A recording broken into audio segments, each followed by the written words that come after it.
Hah, siapa orang ini? Apa jangan-jangan ini yang dimaksud oleh abang itu? Di belakang adalah Maxwell. Apa orang ini yang dimaksud oleh Bang Niko? Gue sedikit curiga ini. Jangan-jangan orang ini bagian dari organisasi itu. Tenang aja, mereka yang akan bantu kita.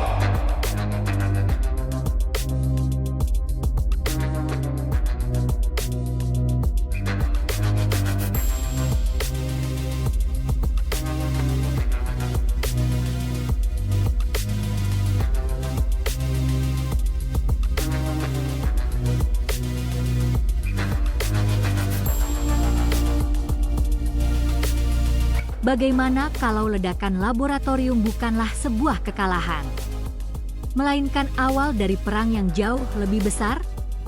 Dan bagaimana jika orang misterius yang muncul di akhir part 1 ternyata jauh lebih berbahaya daripada seluruh organisasi peti mati? Kalau teori ini benar, maka seporsi kekalahan part 2 akan menjadi awal cerita yang benar-benar berbeda dari Terhubung. Halo semuanya. Selamat datang kembali di channel ini.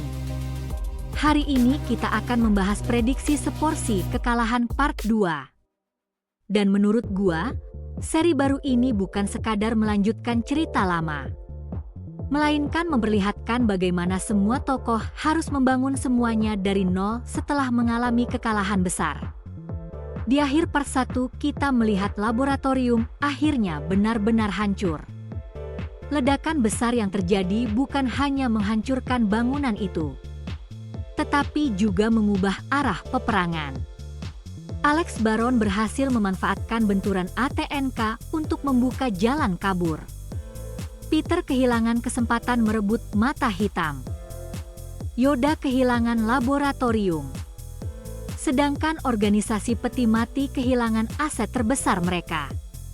Namun yang menarik, tidak ada satu pihak pun yang benar-benar menang. Semuanya mengalami kerugian. Dan mungkin itulah alasan kenapa judul arc baru ini adalah seporsi kekalahan. Karena setiap orang membawa kekalahan mereka masing-masing. Di sisi lain, Arto masih membawa Epin yang belum sepenuhnya sadar. Walaupun obat bius berhasil menghentikan mata hitam untuk sementara waktu, aura gelap itu belum benar-benar hilang. Artinya, bahaya masih belum selesai. Yang paling membuat penasaran justru kemunculan seseorang di tempat persembunyian belakang kota Lembak Sur. Orang misterius itu langsung menyambut seluruh rombongan. Dan Niko terlihat sama sekali tidak merasa khawatir. Artinya, orang itu jelas bukan musuh. Namun, Beck justru menunjukkan ekspresi penuh kecurigaan. Karena selama ini mereka tidak pernah mengenal orang tersebut. Menurut teori gua, orang misterius ini kemungkinan adalah salah satu anggota lama geng Baron. Bukan petarung, melainkan orang yang bertugas membangun jaringan perlindungan. Selama bertahun-tahun dia sengaja bersembunyi, menunggu hari ketika Baron benar-benar kembali. Dan hari itu akhirnya datang. Part 2 kemungkinan akan dimulai dengan suasana yang jauh lebih tenang. Untuk pertama kalinya, tidak ada pertarungan. Semua orang sibuk merawat luka mereka. Boris mulai membantu korban yang terluka. Arto tetap menjaga Epin. Sedangkan Beck terus memperhatikan pria misterius itu. Karena instingnya mengatakan, masih ada sesuatu yang belum dijelaskan. Tidak lama kemudian, pria itu mulai memperkenalkan dirinya. Namun dia tidak menyebut nama lengkapnya. Dia hanya berkata, "Aku dulu pernah berutang nyawa kepada Baron." Kalimat pendek itu langsung membuat semua orang terdiam. Karena berarti, orang tersebut sudah mengenal Alex jauh sebelum Epin lahir. Sementara itu, Alex akhirnya tiba di tempat persembunyian. Tubuhnya dipenuhi luka. Namun dia masih berdiri. begitu melihat Epin masih hidup. Baru kali ini Alex benar-benar menghela napas lega. Dia tidak mengatakan apapun. Dia hanya duduk di samping Epin. Momen itu memperlihatkan bahwa di balik sosoknya yang selalu tenang, Alex sebenarnya memikul beban yang jauh lebih besar daripada semua orang. Di sisi lain, organisasi peti mati mulai mengadakan rapat darurat. Laboratorium sudah hancur. Pasukan banyak yang gugur. Eksperimen gagal. Mata hitam lolos. Bos besar organisasi akhirnya muncul untuk pertama kalinya. Selama ini, namanya hanya disebut, tetapi wajahnya tidak pernah diperlihatkan. Begitu seluruh petinggi berkumpul, ruangan langsung menjadi sunyi. Bos besar itu tidak marah. Justru dia tersenyum. Karena menurutnya, semua kejadian itu memang sudah diperkirakan. Dia berkata bahwa laboratorium hanyalah satu pion kecil. Sedangkan tujuan sebenarnya jauh lebih besar. Kalimat itu langsung membuat Peter terdiam. Karena bahkan Peter sendiri ternyata tidak mengetahui seluruh rencana organisasi. Di sisi lain, Jack mulai diam-diam menghubungi seseorang. Bukan Alex. Bukan Nico. Bukan juga Baron. Melainkan orang yang selama ini belum pernah muncul.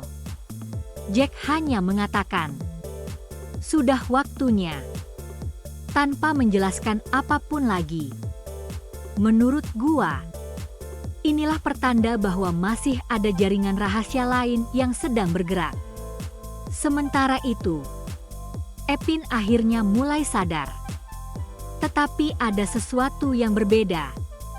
Dia sama sekali tidak mengingat pertarungan terakhir. Yang dia ingat hanyalah suara gelap yang terus memanggil namanya. Dan suara itu berkata, "Aku belum selesai." Kalimat itu membuat Epin langsung memegang dadanya. Karena dia sadar, mata hitam memang sedang tertidur. Tetapi belum benar-benar hilang. Alex kemudian menjelaskan semuanya. Dia mengatakan bahwa mulai sekarang, Epin tidak boleh lagi menggunakan mata hitam sembarangan. Karena setiap kali mata hitam aktif, sebagian kesadaran Epin akan hilang. Semakin sering digunakan, semakin sulit dikendalikan. Mendengar hal itu, seluruh suasana menjadi hening. Tidak ada yang berbicara.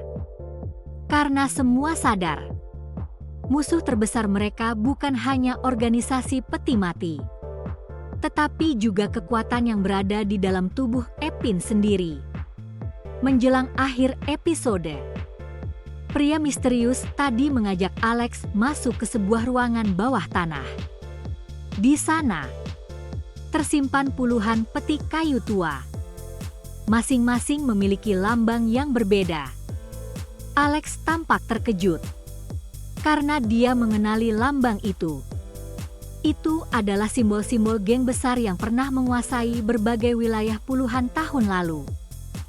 Pria itu berkata pelan, "Perang yang kalian hadapi selama ini hanyalah permulaan. Organisasi peti mati bukan musuh pertama, dan juga bukan musuh terakhir. Kalian baru saja membuka pintu menuju perang yang sesungguhnya." Episode pun berakhir. Kalau teori ini benar, maka seporsi kekalahan bukan lagi sekadar cerita tentang balas dendam, melainkan kisah bagaimana para penyintas membangun kembali harapan setelah mengalami kekalahan.